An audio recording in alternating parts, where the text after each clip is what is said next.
So good afternoon, ladies and gentlemen. I am the odd person out in this panel. I am not from the corporate sector, not from the business. I am heading one academic institution which is supposed to do research, training, and capacity building. And in this pursuit of research, we have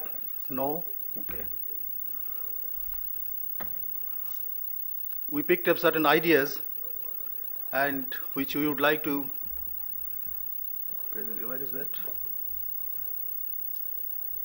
This one. Okay. Now, we are not in the business of disaster management, but disaster management, they say it is everybody's business. Whether you have business with disaster, but it is everybody's business. It is the business of, first of all, the governments, the central government, the state governments, and the local governments. It is the business of the army, police, and paramilitary organizations who respond in times of disasters. It is the business of the scientific, technical, academic organizations. They come out with innovative solutions, scientific interventions on early warning, on making seismic-proof building designs, and so on. And it's a business also of the non-governmental organizations who play a very important role after disaster and also before disasters, and international regional organizations, the UN bodies and the various regional organizations, and then the communities, the families, and the individual. Everybody has a business. That's why it is known as disaster management is everybody's business. But finally, it is important also for the people who are actually in the business, the corporates, or more generically, we call them the private sector. So today is the session where we would be discussing about what actually is the role of the private sector and how private-public partnership can create a more disaster-resilient society. Now, there are three tracks of corporate sector involvement in disaster management. And this underlying philosophy and these tracks in this corporate sector, the work, these are mainly three. One track, we call it philanthropy. Business, they have been traditionally doing philanthropic after disaster, but out of their corporate social responsibilities, and there are huge evidences on that. There are enormous good practices, not only in India, all over the world. The second thing is business continuity. That means if the business people have to remain in the business, they have to retrofit the business from disaster. They have to protect the business from the disaster. So that means it is part of the business. It is business's own interest, corporate's own interest, to protect them from the disaster. And thirdly, it is business. The disaster management creates opportunities for business for the corporate world. So these three tracks I'll just briefly introduce, and then the experts will be speaking more in details on these areas. Now, first of all, corporate social responsibility. Now, what is corporate social responsibility? Historically, the business houses, they have been spending money on disaster relief and rehabilitation. Why? That's because it helps communities in distress. The communities, they are integral part of business because they provide labor. They provide skilled and unskilled labor. They provide the market. They provide the capital. They are all shareholders. So in the communities in distress, business is affected directly, sometimes indirectly. That's why the communities have to be supported so that they bounce back to their life, and the business also gets back. Then, I told you that they are the consumers, they are also the ultimate producers.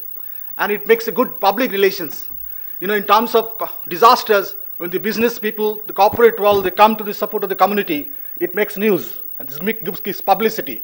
It gives images to the business houses. It makes a good public relations for the business. And then again, there are a lot of tax concessions are available which encourage business to make such investments. So various business houses you'll find it, whether they're the Tatas, builders, the Ambanis, or these Wipros, or they have their own societies or own trusts, either their family trust or their general open kind of a societies, and they get these corporate social responsibilities on various sectors implemented, through as a part of their CSR obligations. In fact, various business houses, they have entered into a kind of a charter. They have signed a charter for the social charter, they can say, where they say that they would be investing a part of their profit, for for discharging their responsibilities to the society. And this include whole lot of programs. The programs on poverty alleviation, on education, on health, on environment, and disaster management is also one of the sectors. Now, you find that the disaster management, actually corporate houses have been mainly investing when the disaster strikes, post-disaster. That means on relief, rehabilitation, reconstruction. This is the areas, where there is an immediate need for helping the distressed population. And this is also the areas which gives them publicity. This is much more visible. So the preference for business is always to invest on post-disaster relief, rehabilitation, and reconstruction effort. Whether it is after Gujarat or tsunami, or even after Bihar, in the Bihar flood, we find a lot of business houses are coming forward and they are investing their resources for relief, rehabilitation, and reconstruction programs. But there is not so much of investment on the disaster, pre-disaster risk reduction efforts. That means for prevention, for mitigation, for preparedness. But there are also many good instances, many good practices where we find the business houses actually investing on pre-disaster risk reduction efforts also. Now the smaller, bigger business houses, as I told you, they have their own trust, their own societies. Smaller business houses, they mainly contribute to the projects run by the NGOs, and there are sometimes association of big business houses like the FICCI, the CII, or the ASSOCHAM. They organize such activities for creating awareness, and they mobilize resources on disaster risk reduction. For example, FICCI raised about 120 crore rupee after Bhuj earthquake, and they constructed about 10,000 houses in the earthquake-affected areas after 2001 earthquake in Gujarat. So there is an estimation that annually, business house in India, they would be spending something like 4 billion rupee. Which is a very huge amount, not necessarily on disaster only, but whole sort of sectors, which is a very huge amount which is actually being spent, but there's a lot of research which is required to disaggregate the data to find out actually where the money is going and what kind of sectors they are spending. This is an area where a lot of research is still required. Now there are very interesting, interesting examples of this public-private participation on this corporate social responsibility track, the track one I talked about. One is the APPEL. That is a program known as the Awareness and Preparation for Emergencies at the Local Level. Now this is a program which is sponsored by the United Nations Environment Program, and it involves the private sector, the government, and the people, and they create awareness among communities to prevent technological accidents. There are very, very good practices. In fact, this National Safety Council, NSC, they are the nodal authority for implementing this program in India. Then we have the Disaster Resource Network. This is also another good practice. This network is run by the Construction Federation of India to encourage safe construction practices. In fact, the Hindustan Construction Company, they took the initiative, and this network is still working.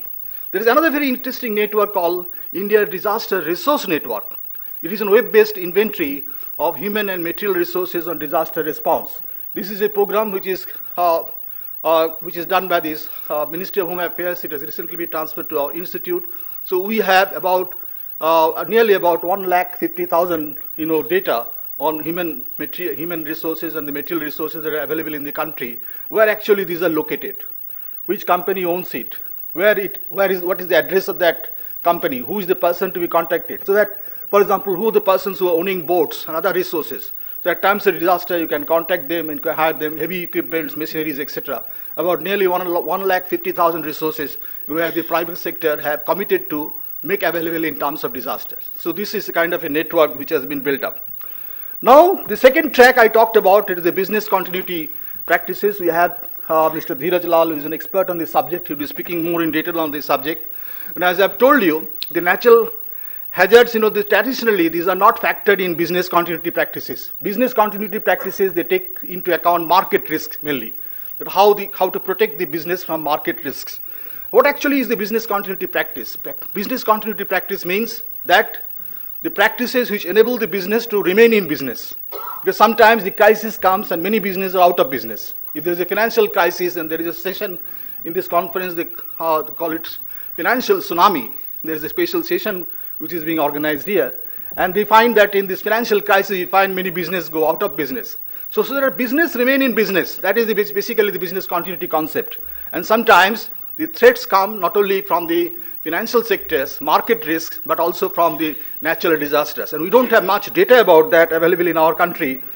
But in other countries, we find a lot of research has been done, and they found For example, in USA, the California earthquake, 40% of the small, medium business, they went out of business because of the California earthquake. So we do not know really what kind of impact the natural disasters have had on business in India after cyclone or after tsunami or after earthquake. But there is a need to do this kind of research, and some beginning has been made. Now, this big business, they have generally withstood this kind of risks, due to scale up their operation.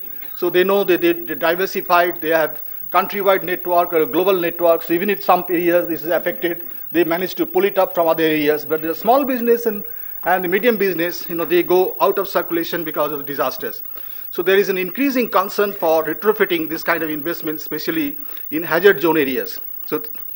So this country is growing, and a lot of investments are now going to come, in hazard areas like in cyclone-prone areas. We have huge investments on oil explorations, on refineries, on new port developments, on shipping, on nuclear power plants. Now that it will be becoming another upcoming area where you find that a lot of investments will be in the hazard-prone areas, and these investments have to be protected, not only in earthquake-prone areas like in seismic zone 4, 5, and then in flood-prone areas.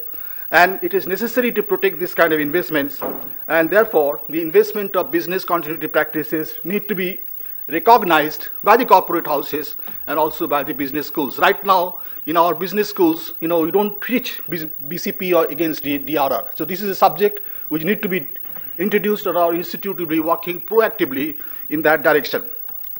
Now, the third track, the disaster risk reduction as a business, which is a purely business. It opens up, a lot of business opportunities. And what are these business opportunities across sectors? In the manufacturing sector, different types of tools, equipments, machineries, heavy equipments. The country would be now investing huge a lot of money on this kind of project. We have a separate disaster mitigation fund created under the Act at the national level, at the state level, and also the district level. New kind of, projects are being implemented. So this will open up opportunities for manufacturing sector. This will open up opportunities for construction sector, for retrofitting buildings, etc., for example. And then you have the communication sector, whether it is early warning or it is a communication or the last mile connectivity, dissemination of communication, where a lot of work is being done. Then also in the supply chain management, when disaster happens, you have to send your goods and commodities to people affected and also take back their products and then sell it in the market. So this supply chain management is a very critical factor, where the expertise that business houses have would be of tremendous help and benefit to the community in terms of distress. Then the finance and insurance. Now, insurance is an upcoming area where we find that insurance penetration for risks in India, for natural hazard risks, these are very, very low, just 3% compared to about 80% in the advanced countries. So this is one area where there is a tremendous opportunity for business. Insurance business, micro-insurance or reinsurance. A lot of reinsurance companies now, like the Swiss Re or these people are coming forward here, and then they are exploring the markets, and in fact, India has been identified as one of the upcoming economies or middle transitional economies where this kind of business is. There are tremendous opportunities like in Mexico or in Turkey or in Brazil, South Africa, India. These are few countries where the reinsurance giants have identified the potential business opportunities, and very soon we'll be working on that. There's a huge national conference which are organizing here in Delhi for discussing these things in detail in collaboration with the Ministry of Finance, Department of Insurance. Then research. Research is another area where cutting-edge technology can make a huge impact. And this research, for example, desalination of seawater. Now you find the water will become scarce. So you have to have some kind of cutting-edge technology, recharging the aquifer, transferring water from surplus area to deficit area. This kind of research, cutting-edge research, will have a lot of impact on disaster, reducing the risk of reduction. Now we need to have a policy, enabling policy framework to meet and promote investment in this sector. Now policy, for example, in insurance, in the advanced countries, there are certain fiscal incentives available for investment in the insurance industry. We do not have any investment incentive mechanism like this, like income tax concession or property tax concession, that if you get your this kind of concession, people would like to get their property insured. So this kind of framework has to emerge, and we have to create the enabling environment for greater and larger investment of business in risk reduction. Then another mechanism called clean development mechanism. You must be knowing that under Kyoto Protocol on climate change, it has the advanced industrialized countries, they have committed to invest in emission-reducing clean development mechanism in developing countries. They have agreed to, reduce their CO2 emission, but since, they are already committed to certain things, they cannot reduce it. So they have developed a mechanism by which they say the developing countries, if you adopt clean development mechanism, then we will give you carbon credit. So the huge carbon credits are now being generated, and there is an estimated that there is a carbon credit market of about 5 to 21 billion in terms of annual value. And so these CDM projects will be another window of opportunities where the business can invest in disaster risk reduction. Here again, we need enabling policy and regulatory framework, which is not there at present. There is a huge opportunity to work in these areas. So the emerging models of partnerships now are emerging. Ghana, those days we think in terms of private sector or the public sector or a mixed thing. But now interesting models are emerging. What sometimes we call it 4P model, like private, public, people partnership. Now, like for example, the Bhagidari model which in Delhi.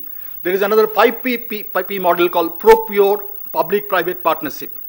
There are very interesting examples of that, where the business, they invest in multi-hazard areas, and they invest for poverty eradication in those areas. And they invest on production of very high-value food commodities, and they create a supply chain in a globalized economy. So they invest their money, for example, in drought-prone area, they will be investing, in a backward area business, and they would be, the poor people, they would be contributing their land. NGOs would be working as a kind of a motivating agent for the poor people also to provide their land. Business would be making investment. They will come with the technology, with the investment.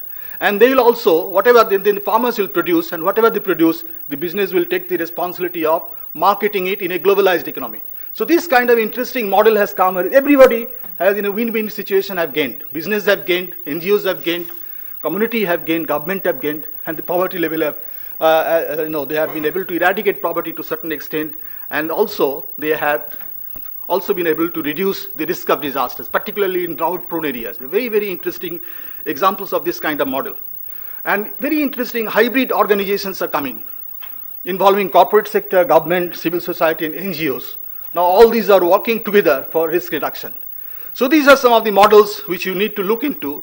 In various countries, these models have come up. In India also, in many areas, we find these models are working successfully. So these are some of the ideas that I thought that I'll share with you. So thank you very much.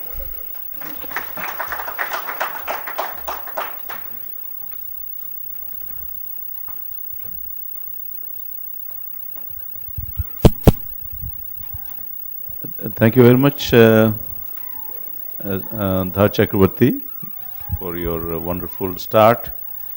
And you are the right person to be here in this meeting. It's not just for the corporate sector. You're putting the whole thing together and going to make it work.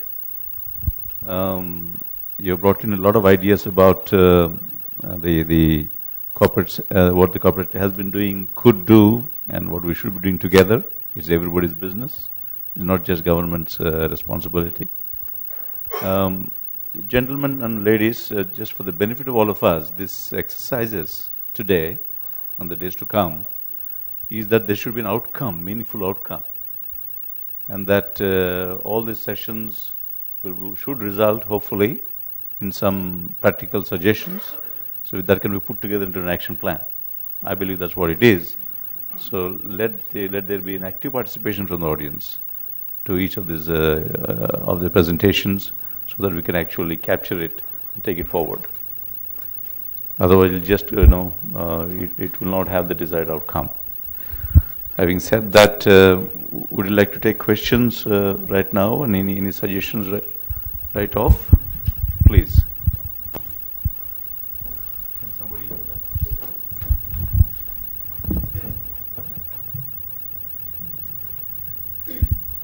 Thank you. It was a very good presentation, firstly, and I am wondering about throughout your presentations, because prevention is better than cure. Everybody knows that.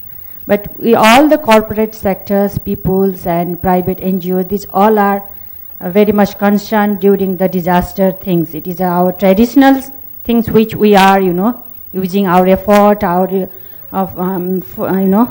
financial, we can support everybody do this. But I want to know what is the idea, we have to be, think about the pre-disaster management, for the awareing people, and when the earthquakes happen. But what should we do? We have to be focused on the prevention, that what should we do if the tsunamis happen. And we need to be a lot of public advocacy and included all the corporates, people and private sectors to involve and mobilize before the disaster happens, because we need to be prevention. If we will do this, then we can save a more life, human beings' life. And another thing is public-private partnership. We should also not forget to involve the political elites, because lot of problems also created by such a, during the election period. And this is also one of the man-made, disasters. We have to make responsibility them to not to more violent killing people according to their interests. That's why we have to be involve them too in the public and private, partnerships. I think so. Thank you. Yes, you are very right. In fact, the entire session is on disaster risk reduction. Public-private partnership in disaster risk reduction. That is the entire session. And by disaster risk reduction, we means that steps which should be taken to that risk of disasters can be reduced. So this can be done by three ways. One is the prevention. That means you prevent any disaster from happening. There are certain disasters where you cannot take any chance. This has to be prevented at any cost. For example, in disaster in a nuclear power plant. So you cannot take any chance. So you have to be 100% sure that this has to be prevented. So, and these are built into this kind of a thing. There are certain disasters where you cannot prevent it because it will be very costly and it cannot be prevented. Nature is such, it cannot be prevented. So then you have to mitigate it. But mitigation means that you reduce it, but it requires a lot of investment. For example, if you can construct a 10-meter height sea wall, concrete reinforced wall in the coast, then storm surges will not come, tsunami will never come. But this will have not only require money, this will have adverse environmental impact also. So you cannot always mitigate. So there have to be certain amount of disasters will always be there. You have to live with it. Even in developed countries, we see in Japan, in other countries, disasters happen. So where this is preparedness, that you have to be prepared for that. Preparedness is also a risk reduction measure. That means you prepare in advance so that disaster comes so you can face it nicely, properly, effectively, to reduce loss of lives. So in fact, the entire emphasis in this session is on risk reduction. Now, what I have tried to explain to you, that business houses, because of the tax concessions, because of their visibility, because of the PR exercises, they are more interested to invest after disaster. But they have their own interest to invest in before disaster. This is not because of any philanthropy. It is because of their own interest to protect their business. They have to reduce the risk of disaster. And also, to create, they have to have more business opportunities into this. Now you find that any kind of disaster management we do, we could create an exhibition in Delhi and other places. Here also there is an exhibition. And they are found many business houses, they come, they open their stall to show what actually they are doing. This opens up windows of opportunities for business. And I have tried to tell you that what kind of new business opportunities are available there. So it is in their own interest to do that. And about the involvement of politicians, you are very right, and that's what I say, you have to create the enabling mechanism. Enabling mechanism through tax concession, through laws, and this can be done only by high level, political intervention. So the politically also it is a very, very interesting and important issue. You have to create, make them aware about it, sensitize the policymakers. For example, insurance is one sector where I think there's huge opportunities. It's just opening, the sector is just to be opened up. And there is a lot of interest into that. And once the insurance is there, you just transfer your risk. Right now it is the responsibility of the government. Once the insurance is there, you transfer your risk, the government's responsibility comes down. So you transfer your risk and it is a kind of win-win situation. So this is one area where I think we have to work.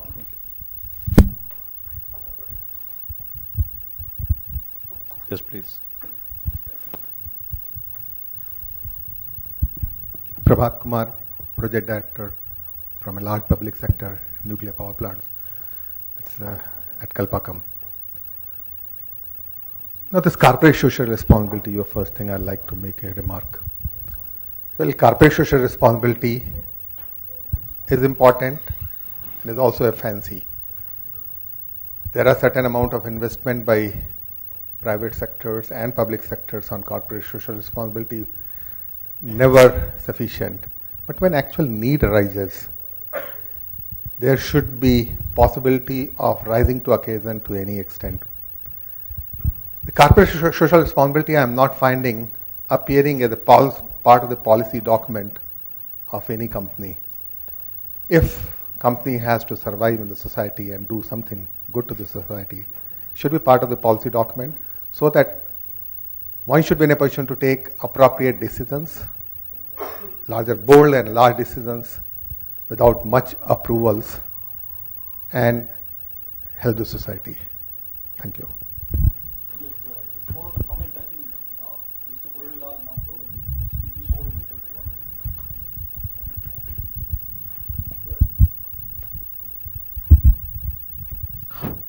Hello, I am Dr. Naidu, Deputy Director General, formerly. As regards to all the disaster management institutes which we are having, unfortunately, most of the disasters are by the natural rather than the man-made. Man-made are already taken care by very safety systems that we have in practice. But unfortunately, the natural, which comes mostly under the India Meteorological Department, many of the organizations, they frame the management practices or post or pre-disaster scenario without the intervention of a meteorologist or a fellow who has worked in weather service, because he knows what is happening, whether it is a heat wave, whether it is a cyclone, whether it is a tsunami, whether it is a landslide or earthquake. But unfortunately, their contribution is very much negligible. I think I suggest that there should be at least one advisor in all the core groups of these disaster management institutes, which are trying to sort out the problems of disaster mitigation. Thank you. Please.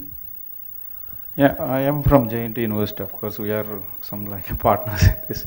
But since we are talking about partnerships, where academia stands, mainly I am interested in, can we teach disaster management as a discipline, introduce at some level, maybe in graduate level or complete postgraduate level as an MTech or coming to this conference. We have been talking since in my department, I am from water resources. We are having Center for Water Resource, Center for Environment, and I am also in charge for the cloud seeding from 31st onwards in the cloud seeding operations of the entire state of this Andhra Pradesh.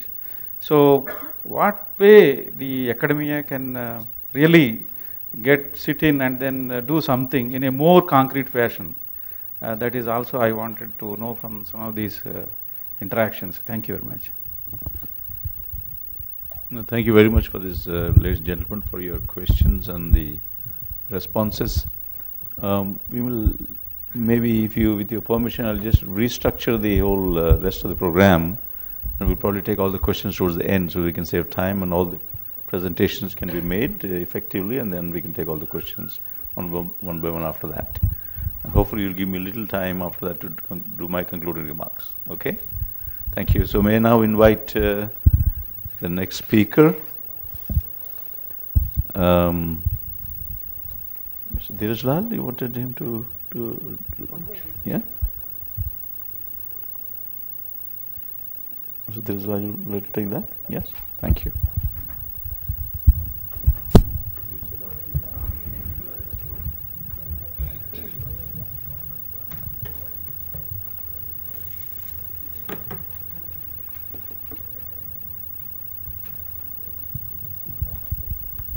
A good 15 minutes. It's on the pen drive. Mr. Lal, a good 15 minutes? Within that. Okay, good. Have to open it from pen drive. नहीं वो नहीं नीचे वाला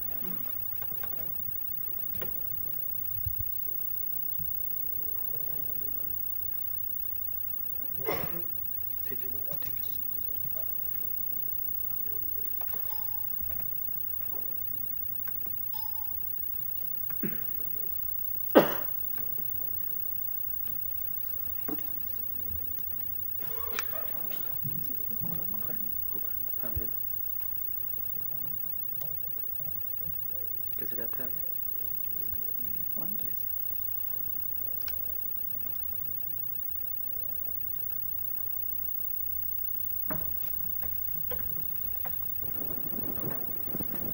Mr. Raju, members of the panel, ladies and gentlemen, thank you very much. This presentation is timed for 10 minutes. I might overshoot a bit, but probably not much. I'll certainly try and wind up in 15 minutes.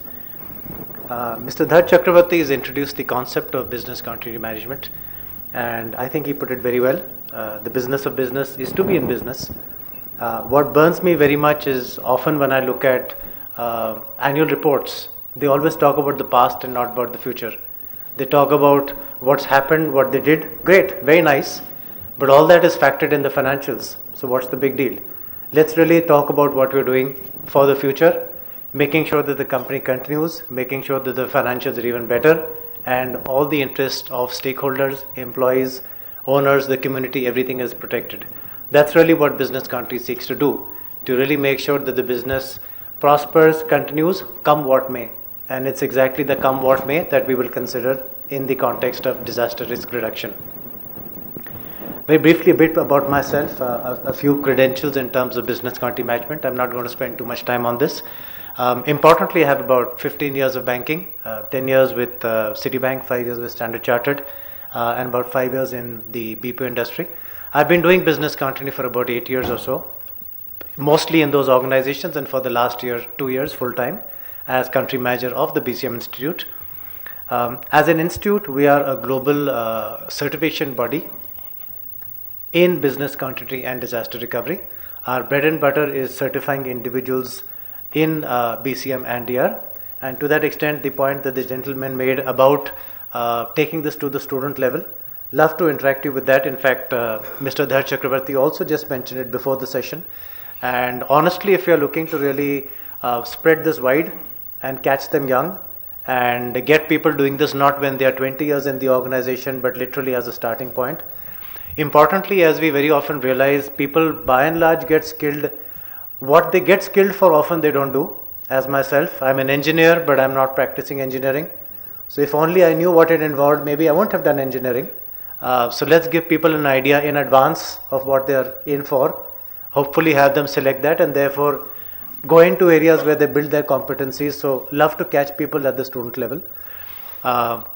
And I think one of the takeaways can be actually seeing how we can take it to that level. So far, our concentration has been on practicing professionals. So such as Murli is a BCM head in the organization. People such as him and people under him are the people we normally target. As an organization, we are Singapore based. I head the India office. So we also control some other geographies from the India office. As an institute, we also participate in standards development. We are in fact currently helping China prepare its business continuity standard. And to that extent, one of the proposals I have in this is just a question. It's not a proposal. It's a question to say, in certain areas, from a disaster management point of view, I know lots of good things are happening. Are those policies well known and well communicated? Are they agreed and institutionalized? And do we perhaps need some benchmarks? Do we need organizations to certify, to comply to certain standards and to perhaps be certified in corporate social responsibility or disaster management, or make sure that there is some tangible benchmark that they are striving for? So in some ways we channelize that whole effort and establish some sort of benchmark, some rating to be able to make sure that that ultimately contributes to the community. So that's probably a question that I'm going to raise as I go forward.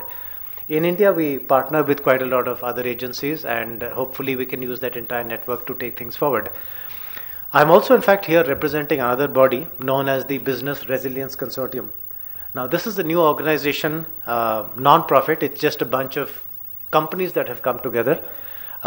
It's supported by IBM, Wipro, Fidelity, Satyam, some great organizations, some very large and organizations that have resources, and importantly organizations that are committed to trying to ensure the proliferation of business continuity across the community. So to that extent, it's not only for the community, it's for us itself, it's for people around, it's for our neighbors, it's for our co-tenants, it's for everyone really. So again, as an organization, that could be something that we could bring into this whole effort, and therefore be able to make sure that there are people who already are involved in disaster management from a business continuity perspective, but being able to lend their experience and support to actually take this all over the countryside. And I think, again, that could be a pretty potent combination as we go forward. Just as an example, one of the things that the consortium has launched is a crisis management hotline for, right now, Bangalore, which we could look at extending to other cities. Bangalore has had quite a few incidents of terrorism, attacks, explosions, bombs, etc. And in any of those cases, the entire city is trying to figure out what's happening. And it's inefficient, people are speculating, there's rumor mongering. So we came together and said, would it really help if we just made sure that there's a common hotline, everyone gets on it, understands the reality, gets rid of the rumors, and then is able to actually take some decisions in a coordinated manner. I'm very, very happy with that initiative. And to that extent, that's an example of how, as a corporate sector, we've gone beyond just what our own needs are, but to try and partner and therefore be able to ensure that the entire community benefits from that entire experience. So hopefully we'll look at doing many more things like this. Okay. Importantly, what is business continuity? Maybe just taking it slightly forward.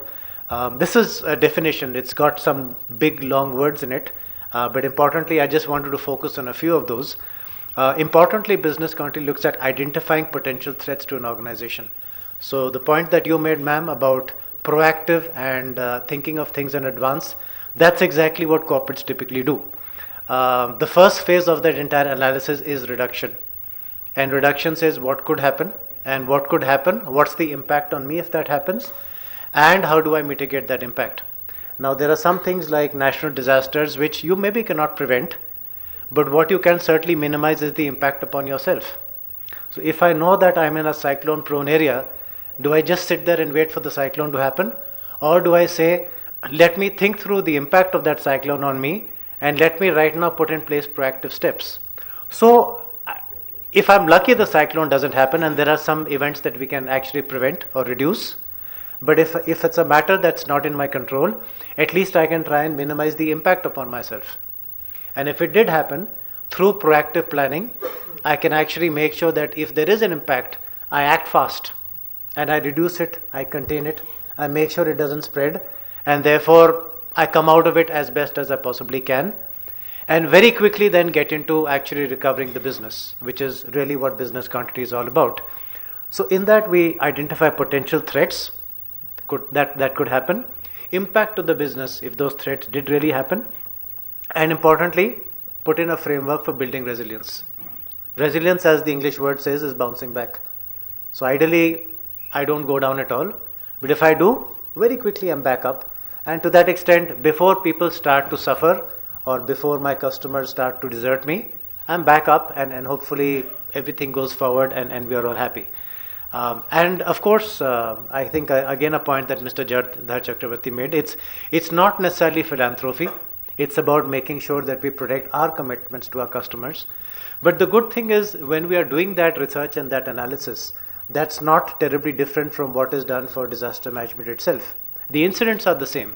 It's just that the impact of that incident on a corporate could be different from that impact of that incident on a community. But the incident is the same, the thought process is the same.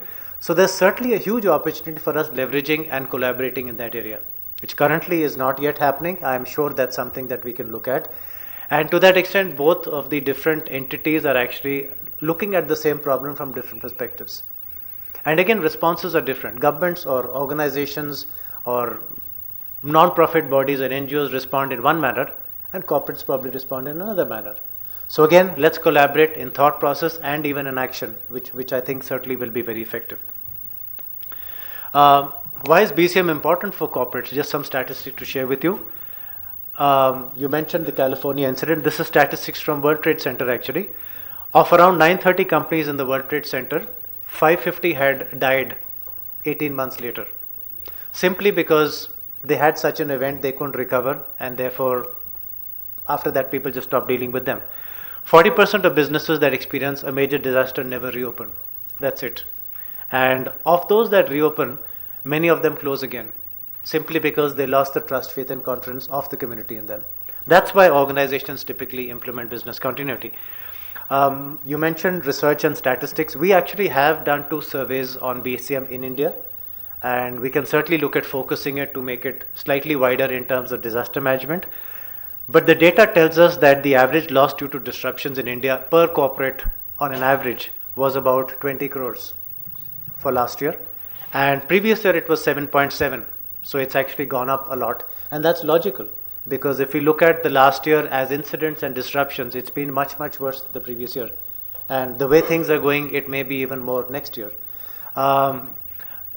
As governments, maybe these are small numbers, but as companies, these are very large numbers. Certainly worth doing something about. And this is just the financial impact. It doesn't even talk about human life safety, about responsibility, about obligation, about many other things. Okay. Just some other statistics from a financial perspective, but importantly from a company point of view, just the last line, an effective business continuity plan can reduce the total loss by 90%. That's why organizations implement business continuity. Now switching into more the topic for this, private-public partnership, disaster risk reduction. This is how a typical cycle goes. And the first thing, as I said, is we just try and figure out what could happen, which means just reduce. What are we trying to reduce? We are ideally trying to reduce the probability of the event happening on its own. If it's natural disasters, we may not have some ability to influence it, but if it's other things, very often we can. So let's try and make sure that it doesn't happen. If it does happen, the magnitude is less, so it's easier to contain, it's easier to manage. And even at that stage, let's try and make sure that the impact on us is minimized. So that's what we are really doing.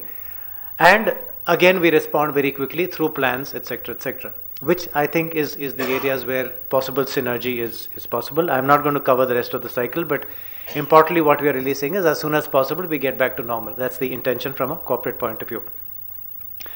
So therefore, what do corporates do? Identify possible scenarios, implement controls and mitigants, test and exercise, enhance plans, course correct, make changes as necessary, test again, and that entire cycle goes on. Not very different from what the NDMA does. NDMA does mock exercises, drills in chemical warfare, biological, other issues. Certainly opportunities to partner there. Which honestly brings me to the crux of this whole thing, and I have some recommendations here about what we can actually do together. You mentioned it earlier, sir, 4P. I think that's really ideal, something that we could do. We could look at the private sector joining hands with the government and the community for disaster risk reduction. Let's think through scenarios jointly. Corporates do it independently. The other organizations do it independently. Let's do it jointly. Let's try and enhance those scenarios, take them to the next level. Let's then try and build exercises and tests around them. And what does an exercise test really do? It just makes sure that when the whole world is falling apart outside you, you don't panic. What you do is practice, rehearse, response, and which means hopefully you do the right things. And if you do the right things at the right time, you just have a much better probability of going through the event successfully. So I think a good opportunity for us to do that, as I mentioned, through the Body Business Resilience Consortium. We literally have access to 1,000 plus trained business continuity professionals. These are professionals who know the philosophy, who practice it for a living, who spend 2-3 years doing this from a corporate perspective. Let's just leverage the support for the community in general. And I think that's easily done. Assuming we decide to do that, to me, it's very easily implemented. Participate in development and enhancement of plans, joint testing, mock drills. Again, all of us do it independently. My own organization, we run pandemic flu exercises, we run explosion scenarios, and we can just collaborate with each other and leverage. Enhance capacity building for preparation of good business continuity plans, particularly for small and medium enterprises. These are the ones who normally don't have resources. They are often 1 or 2 man shows. They're as it is struggling on various fronts, doing many things at the same time. Specialization such as this is often difficult for them. If it meant that we jumped in to help them kickstart their plans, take them to a basic level, at least a bare bones initial preparedness, and of course in due course they can try and take it up to the next level. Happy, we've got the expertise, we've got the bandwidth, just a question of making it happen. Development of guidelines and standards on disaster management. I'm sure there's a lot of good stuff that's been done by NIDM and NDMA. Might make sense just to make sure that it's communicated, it's agreed, it's understood, it's aware. And if we did need to set benchmarks and then challenge organizations to meet those, perhaps adopt certain areas in their community. Adopt a village, adopt even my residential community. It need not be just where my office is. If I'm trained and I'm aware, why shouldn't I take charge of the next 3 streets around me? So stuff like that, I think there's a lot that can be done. Lastly, in my mind, at least a very effective incident command system, where it comes to multiple agencies dealing together. The way it works in incident command system, if people are not aware, is really the most appropriate agency, the senior most person takes charge. In the World Trade Center disaster, in case any of you remember, the first need of the hour was just that the towers were on fire. So at that point in time, incident command was managed by the fire department. They called the shots. The local authorities reported to them, medical facilities reported to them, because that was the most important thing. Then the towers came down, people evacuated, the need for fire, people taking charge is no longer there. Then who took charge? Public authorities, the police. Because now it's looting, it's arson, it's the possibility of people going wild. So then there was a law and order situation, they took charge. And once that was over, about 2-3 days later, when the dust had settled and people were kind of starting to get to grips with the situation, that's when the mayor came on board. So if you recall that entire sequence and you recall who was giving the press reports, you saw these individual people change roles. And therefore by day 3, day 4, it was Giuliani who was actually then managing the whole show. That's incident command, working in a coordinated system across multiple agencies, different jurisdictions, different reporting structures, but in a combined manner. And again, that's something that I think we could look at both within agencies as well as with corporates, effectively just pooling skills, pooling resources, and making sure that whatever you do is coordinated, combined, and effective. Okay. So that's really what I had to really say. I'm happy to take any questions, any comments, any challenges, and I guess we'll do that together in the Q&A at the end. Thank you. Thank you very much, Dheeraj. It's a wonderful presentation on your part. Obviously, there's plenty of opportunity that the kind of practices that you have developed in these corporations can be put to get used in national disaster management practices too. One example of such would be now hopefully presented by Dr. G.V. Ramanrao Garu of EMRI. And yesterday probably you had a lot of discussions, and the president himself talked about it quite a bit. –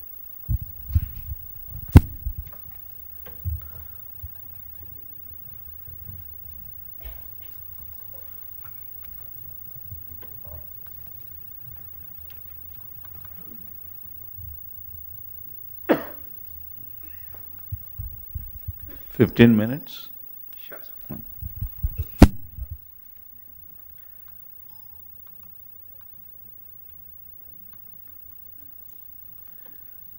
Respected Chairman, dear friends, I stand here representing the organization Emergency Management and Research Institute, EMRI, which is popular in the state of Andhra Pradesh as 108 EMRI. Though we have started as a corporate social responsibility, particularly with the initiative from the family of Satyam, very soon we have realized that our major partner is the state government. In our framework itself, it is very clearly mentioned that we operate in the public-private partnership framework. We are mostly into the individual emergencies, be it medical, police or fire, when we started our journey.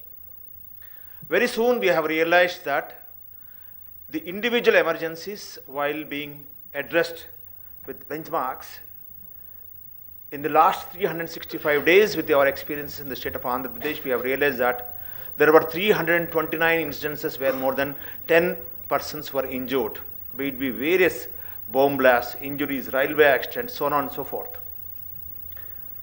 We have also realized that there are chances that the multi-casualty instances, the disasters, the mass gathering medicine, which are all, we have realized that which are all part of continuity of services, focusing on the pre-hospital aspect, where EMRI is presently focusing. We are already into this disaster management. Our paradigm is by using technology, locate where the emergencies are, with a strategically placed ambulances, see to that we reach in the best of the response times, and ensure that by using technology, we provide care before the ambulance arrives. During the transportation from the scene or site of emergency to the hospital, what is called the pre-hospital care by trained personnel, and with the help of the doctors who are in their emergency response center, provide support to the EMTs, what is called a virtual hand-holding till the patient is safely, quickly shifted to the hospital. If this is the paradigm, we have already realized that the sense, reach and care should also have a preventive component. So our 4-dimensional sense, reach, care, prevention also makes us to be a part of this risk reduction in the disasters. Friends, the 4 wheels of our ambulances, or for all of us who are there in this organization, feel that first wheel is leadership, the second wheel is partnership, the third wheel is technology, and the fourth wheel is research and training. And I'm sure that applying this analogy will be able to contribute in the coming months and years more and more in this disasters and multi-casualty instances also. Before we started our journey, we have realized that there are about 300,000 emergencies in our country every day, which is cumulative about 108 millions per annum, and which are affecting the people who are at the bottom of the pyramid as such, leading to many morbidity and then mortality conditions. We have realized that there was no uniform or unified access number, as in the case of 911 in USA or 112, and we thought that it would be very, very important to meet these emergency situations. It's not only the access to a communication, but it's very important that the care should also be available, and the care should also have a lot of humaneness, what I referred as affectionate care, and then it should be accessible, equitable in distribution in terms of affordability. So based on these situation analysis, we have realized that this organization 1 million lives every year, and for that we should have preparedness for responding to about 30 million emergencies. And as I was mentioning that, it should be free of cost, and it is possible only when we have this strong partnership with the respective state governments. Within the period of about 3 years of our journey, if USCA 9-1, it is there for the last 40 years, it was catering the population of about 310 millions. Within no time, within a period of about 3 years, we have realized that with about 50 crore population spread in about 11 states, if we are able to provide our services, we would become the world's largest emergency medical services organization. I'll be just sharing with you what elements have enabled us to reach to that and then be a part of the risk reduction in the disasters, or else continuing to cater to the individual emergencies. The first one being the not-for-profit organization. And it doesn't mean that we'll have to forget about professionalism, and then we have a very clear leadership with us as a second important aspect, which will provide right kind of thought and then see to that the directions are set. And it starts from people, statesmen like Abdul Kalam and Raj Chouhan and so forth, and the CEO of this organization. Another important aspect which I was mentioning as the framework which is relevant to our discussions is that we have realized that as we move from one state to another state, initially the organization started with a fleet of 70 ambulances spreading in about 50 towns and then 25 million population. And looking at the efficiency, effectiveness and transparency of our system, because the lot of technological support and online information, the government of Andhra Pradesh started becoming a partner. And looking at the ability to really meet those requirements, other states have also started partnering with us. Governments have been prioritizing poor people, pregnant, and then the pediatric problem. While this organization, we have this professionalism in terms of metric-driven approach and the process-driven approach, and the governments have stated that this is their own project. As we have moved from one state to another state, we as a private entity, we said that yes, it is the governments which can take the outcomes of that, but it is very important for that we have to focus to be a part of the business, and then our focus is on the people who are in emergencies, individual emergencies, or people who are in disasters also. And government has started its partnership moving from providing this number 108 initially, calling us nodal agency, to a partner in a big way by ensuring that they provide about 95% of our operational costs and support also. At an international level also, we have developed a lot of partnership. The Satyam continues to be our technological partner. We have realized that it's very important that we don't have to reinvent in a country like India, because most of the things are there elsewhere, and then we can prune the timing so that we can adopt some of those best practices here. And we have realized that the advanced paramedic program is not a part of this, most of the places in our country, the educational program. And then we have partnered with Stanford, and we had to start this advanced paramedic program last 2 years back. We have also realized that a lot of technology will be able to enable us to not only locate the individual emergencies, but in terms of the disasters also. So we have realized that organizations like Geomed partnership would be able to help us. Same is the case with another agency which is running large number of ambulances with technology based. So some best practices we try to imbibe, and then we have realized that prevention and other public health practices we can obtain from an organization like Public Health Foundation of India, which are becoming our partners in addition to the state government, so that we would be able to constantly maintain that upward direction. This number 108 is given by the Department of Communications, DOT, and then BSNL will own this, and then we would be utilizing it. And then now the government of India has very clearly mentioned that 108 is the emergency, national emergency number, like 911 is NINA, which controls that, and then 108 would be the number throughout the country, which was recently announced by the government of India and then ministry also. In order to ensure that people across socioeconomic levels remember this number, we say that it is a very poised number, it is a holistic number, and then 1 stands for leadership, 0 stands for innovation, and then 8 stands as a representative of the technology. So we wanted to see to that all sections of the people remember this number whenever they are in emergencies. Another feature which enabled us is that the emergency response sector should be a state of art, so that it would be resilience from our various disasters. Some of the speakers, what they were mentioning about business continuity, all this taken into consideration.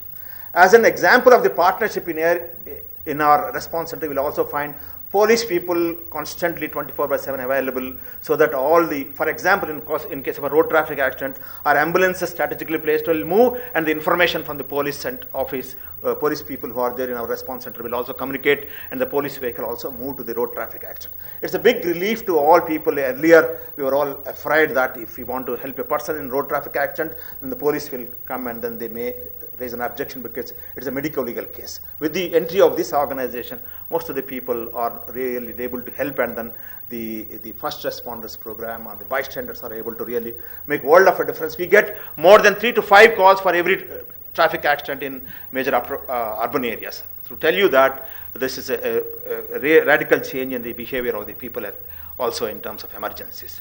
As I was mentioning, that the technology will enable us to quickly locate and then document all these things, be it in individual emergencies or in mass casualty instances also.